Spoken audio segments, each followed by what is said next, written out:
ঘর শুধু একটি থাকার জায়গা নয়, এটি ভালোবাসা ও একটি শান্তির ঘাঁটি।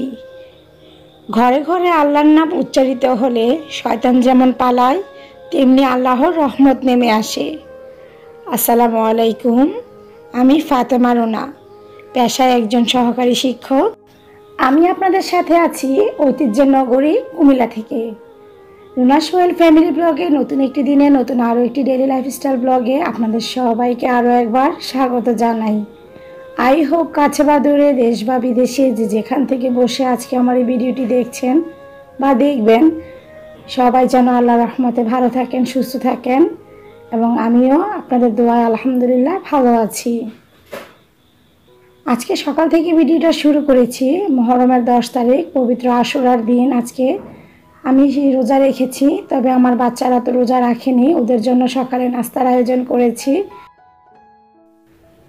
ভিডিও শুরুতেই আপনাদের কাছে একটা রিকোয়েস্ট করছি, যদি ভিডিওটা দেখতে দেখতে ভিডিওর কোথাও কোনো অংশ বা কাজ কথা আপনাদের কাছে ভালো লাগে, তাহলে প্লিজ ভিডিওতে একটি লাইক দিয়ে কন্টিনিউ করবেন। আর যদি বেশি ভালো লেগে যায় তাহলে অবশ্যই চ্যানেলটাকে সাবস্ক্রাইব করে বেল আইকনটি প্রেস করে রাখতে পারেন, যেন পরবর্তীতে আমি এরকম ডেইলি লাইফস্টাইল ব্লগ দিলে সেটা আপনি অনায়াসে দেখে নিতে পারেন।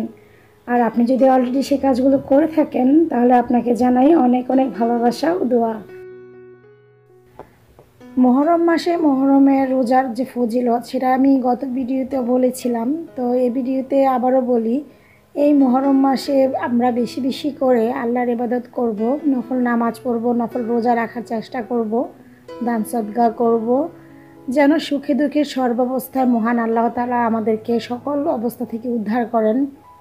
তিনি ছাড়া আর বিপদ থেকে কেউ উদ্ধার করতে পারবে না, সুখ শান্তিও দিতে পারবে না। এ কারণে আমাদের উচিত সুখ দুঃখ হাসি কান্না সর্বাবস্থায় মহান আল্লাহর উপর অগাধ বিশ্বাস রাখা, তার কাছে আশ্রয় চাওয়া, তার ইবাদত বন্দিগি করে সময় কাটানো।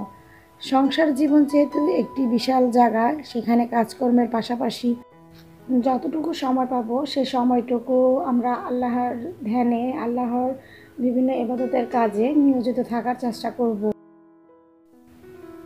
অনেকদিন ধরে বাচ্চারা বায়না করছিল ওদেরকে একটু কালো ভুনা করে দেওয়ার জন্য গরুর মাংসের। তো আজকে আমি সেটা করব। 1 কেজি মাংসের কালো ভুনা করতে কতটুকু মশলা লাগবে সব কিছু সুন্দর করে মেজারমেন্ট করে আপনাদের সামনে আজকে আমি হাজির হয়েছি। আশা করছি আপনাদের কাছে আমার আজকের রেসিপিটা ভালো লাগবে।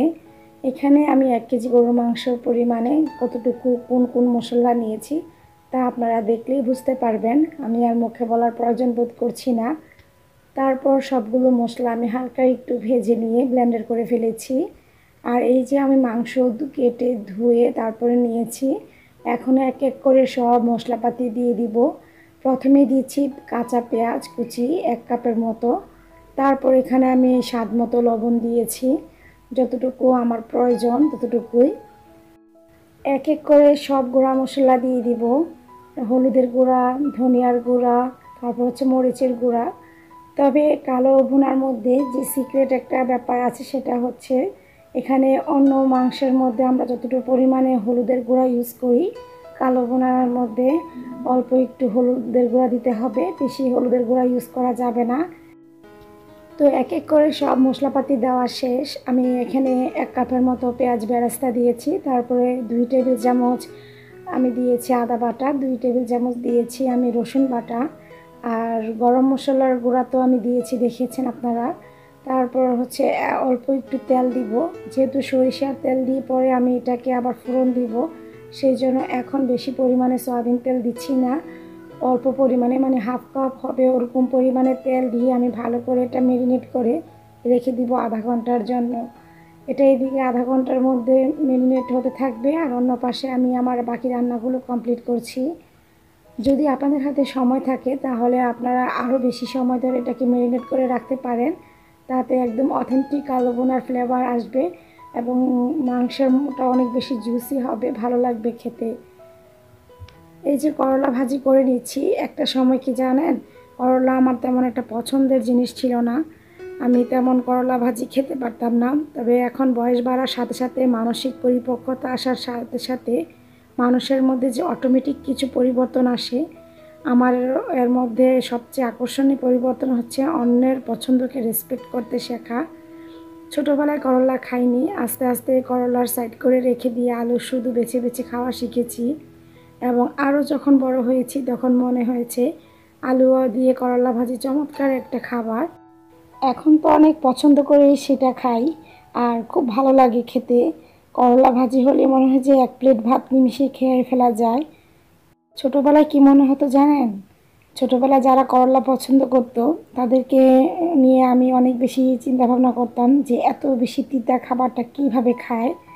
এখন বুঝতে শিখেছি শুধু নিজের জন্য নয়, নিজের পছন্দ বদলে গেছে বলেই নয়, এখন যারা এটা পছন্দ করে খায় বা আমাকে এখন দেখে হয়তো অন্যরা এটা বলে, তো তাই বয়স বাড়ার সাথে সাথে এখন অনেক কিছু আসলে বদলে গেছে।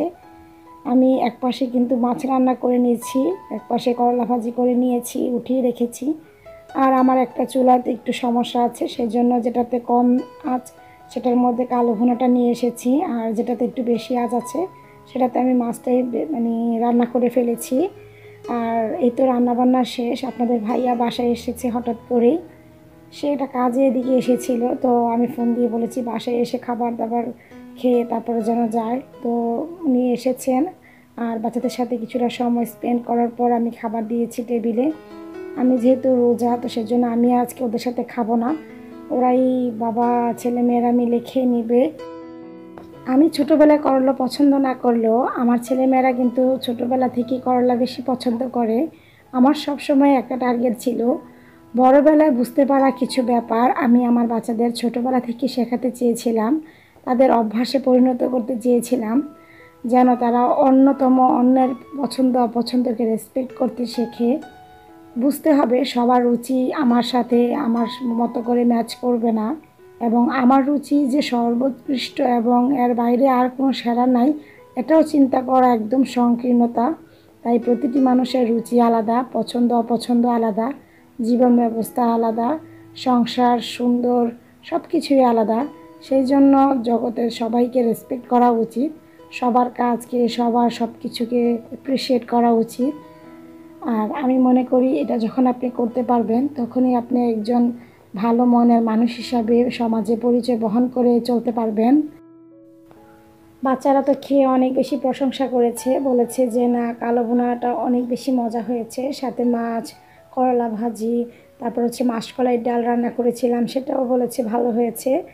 তো যাই হোক, আমার রান্নাবান্না, আমার কাজ, আমার কথা আমার পরিবারের মানুষ, আমার ছেলে মেয়ে অনেক বেশি পছন্দ করে।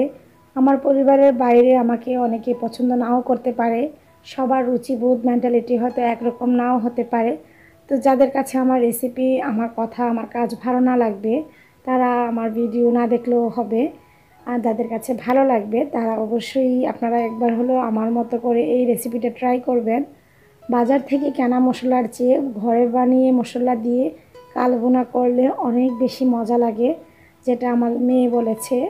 আর একদম অথেন্টিক ফ্লেভারটা পাওয়া যায় কালো ভুনার। বাজারের মশলা আমার কাছে তেমন ভালো লাগে না, তবে আমিও অনেক সময় ওই মশলা ইউজ করি যখন একদম বেশি পেঁচে পড়ে যায় আর কি।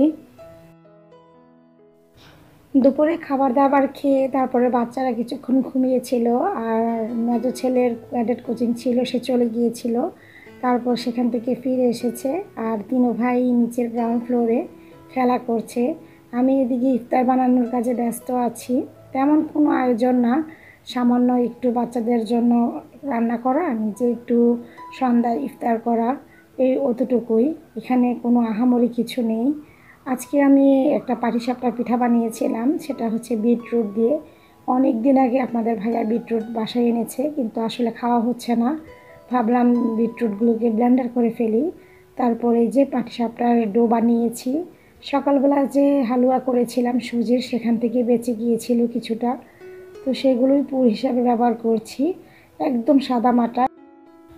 সংসারের দায়িত্ব পালন করতে করতে সারাদিন শুধু একটাই মাথার মধ্যে চিন্তা হয় যে আসলে কয়টা ভালো কাজ করলাম আজকে সারাদিনে, কয়টা খারাপ কাজ করলাম, আল্লাহর ইবাদত কতটুকু করতে পেরেছি, আল্লাহকে কতটুকু সন্তুষ্ট করতে পেরেছি জানি না। তবে মনে হয় যে আসলে আমি গুনার মধ্যে আছি। নিজেকে গুনাহগার ভাবতে পারা আল্লাহ তাআলার একটা বিশেষ অনুগ্রহ। নিজেকে তুচ্ছ ভাবলে, নিজের ফিকির করতে থাকলে, অন্যের বিষয়ে চিন্তা করার সময় আর মানসিকতা কোনোটাই থাকে না, মানুষ একদম শান্ত হয়ে যায়। আমি কিন্তু ওরকমই। সারাদিন যখন নিজেকে নিয়ে ভাবি যে কয়টা ভালো কাজ করলাম, কয়টা খারাপ কাজ করলাম, তখন আমার কাছে মনে হয় যে আমি আসলে পৃথিবীতে একা, একদম একা। আমি হয়তো আজকে এতটা ভালো কাজ করতে পারিনি, আমি মনে হয় খারাপের কাজ একটু বেশি করে ফেলেছি। তো নিজের মনের মধ্যেই কেমন যেন একটা অনুশোচনা ফিল হয়। এবং আমার কাছে মনে হয় যে এই অনুশোচনা থেকে আমার মনের মধ্যে যে কুধারণা, গীবত, হুমাজা, লুমাজার মতো বড় বড় গুনাহ আছে, সেগুলো থেকে মানে বেঁচে যাই আর কি। আর সব থেকে বড় কথা হচ্ছে আমার জবান। জবান যখন নিয়ন্ত্রণে চলে আসবে, আর যার জবান নিয়ন্ত্রণে আসে তার কিন্তু জীবনও নিয়ন্ত্রণে থাকে। আমাদের সবচেয়ে বেশি পাপ হয় আমাদের এই জবানের জন্য। তো চেষ্টা করবেন আপনারা সবাই সবার জবানকে নিয়ন্ত্রণ করে রাখার জন্য, যেন আপনার জবানে অন্য কেউ কষ্ট না পায়। কথা বলতে বলতে ভিডিওর একদম শেষ প্রান্তে চলে এসেছি। জানি না কতজন ধৈর্য সহকারে ভিডিওটা এতক্ষণ পর্যন্ত দেখেছেন। যারা দেখেছেন তাদেরকে আবারও ধন্যবাদ জানিয়ে আজকের মতো বিদায় জানাচ্ছি। আল্লাহ হাফেজ, আসসালামু আলাইকুম।